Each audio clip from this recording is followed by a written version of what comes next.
I've been in data analytics all my life. I started out a little bit on a different path. I used to work for academia. I was an actual proper scientist.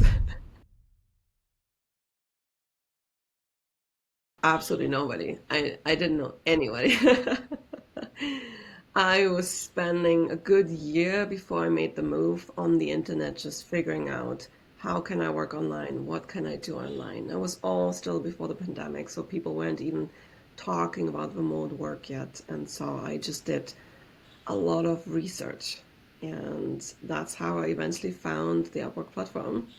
And I just jumped in cold and just thought, I'm sure I can make it work somehow.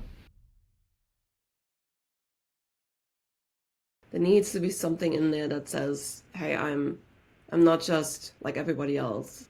I have like this type of personality. There's like one sentence you could like bring in that just makes you stand out personally, and then the one sentence about the actual problem that shows that you've really understood what is needed and it's not just a copy and pasted application. So those two sentences are what I'm looking out for when I have a client perspective and I am trying to hire on Upwork. Your profile should not read like a CV or resume. You're not trying to get a job. You are trying to solve a problem. And that's how I am myself as a client. When somebody comes to me, and I try to be very specific on my project needs so that people can actually tell me if that's something they can solve.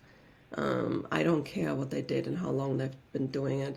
For all I care is maybe they just started 2 weeks ago, but they've been working 24 hours a day. And they have solved it 3 times by now. I mean, that's all I need, right? I need somebody to get things done.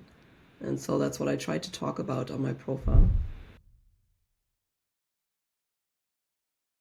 And you need to stand out and you need to eventually say, okay, this was helpful to get the testimonials and the feedback on Upwork, but now I need to move on and I need to skill up and I need to upgrade my freelance business, not what I do, but everything around the business, my structure, my processes, the way I write contracts, the way I build people, everything that is something you probably have to learn from scratch when you start freelancing because you're used to what you do, your skill, you're really good at what you do.